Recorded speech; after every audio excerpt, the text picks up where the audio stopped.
A continuación se va a explicar un problema de campo magnético. El problema a resolver es el siguiente. Un electrón de una masa de 9,1 por 10 a la menos 31 kilogramos y una carga de menos 1,6 por 10 a la menos 19 es lanzado desde el origen de coordenadas en la dirección positiva del eje Y, con una velocidad de 2,5 por 10 a la 6 metros sobre segundo. El problema nos pide calcular tres cosas.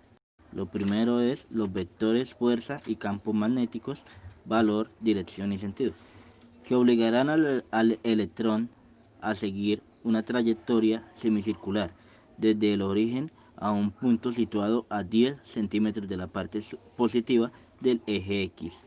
Después nos dicen que repitamos los cálculos si el punto está situado a 10 centímetros en la parte negativa del eje X. Y por último, piden calcular en ambos casos el tiempo que el electrón tardará en hacer el recorrido. Para solucionar el problema se debe hacer lo siguiente. Lo primero, para que la trayectoria semicircular pase por la distancia x igual a 10 centímetros, siendo la velocidad inicial de la partícula un vector dirigido en el eje y positivo, es obligado que la trayectoria semicircular se encuentre en el plano XY, como podemos ver en la figura. Por lo tanto, la fuerza magnética cuando comienza el movimiento será un vector perpendicular a la velocidad en el eje X, teniendo en cuenta la fórmula de la forma vectorial de la fuerza magnética, que es igual a la carga por el producto vectorial entre el vector velocidad y el vector inducción magnética. Siendo la carga negativa, debe tener el sentido contrario al vector de la fuerza magnética. Entonces, según la regla de la mano derecha, la única posibilidad es que el vector B se encuentre dirigido en el eje Z y en sentido negativo.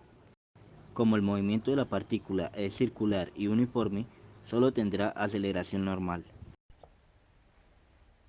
Como sabemos, la segunda ley de Newton define la relación exacta entre fuerza y aceleración matemáticamente.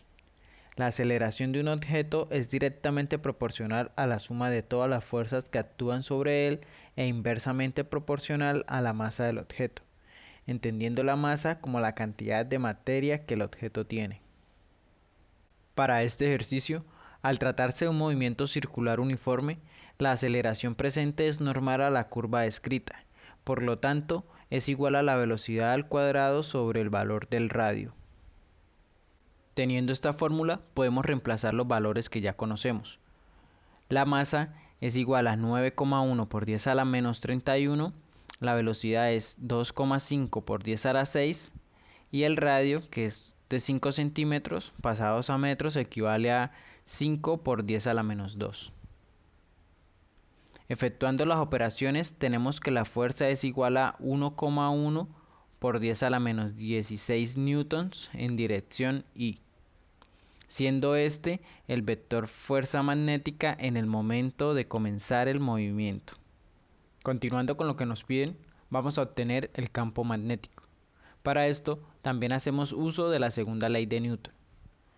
Entendiendo que la única fuerza que actúa es la fuerza magnética, podemos tomar su módulo, que es igual al valor absoluto de la carga multiplicado por la velocidad y por el campo magnético, que en este caso es nuestra incógnita. Por otro lado, como ya explicamos, la aceleración presente es una aceleración normal, por lo tanto equivale a la velocidad al cuadrado sobre el valor del radio, esto que multiplica la masa del electrón. Despejamos el campo magnético y efectuamos las operaciones. Con esto tenemos que el campo magnético equivale a menos 0,28 militeslas en dirección K. Para el inciso B, ya que el punto se encontrará a la misma distancia, pero ubicado en el eje negativo, nuestro resultado va a ser igual en módulo, pero los signos cambiarán. En el inciso C, tenemos que la velocidad es constante, por lo tanto, podemos hacer uso de la fórmula que indica que la distancia es igual a la velocidad por tiempo. Nuestra distancia en este caso es la longitud de arco, que cubre media circunferencia. Por lo tanto, es igual al radio por pi. Despejando el tiempo y reemplazando los valores, tenemos que 63 nanosegundos es lo que tardará el electrón en hacer cualquiera de los dos recorridos anteriores.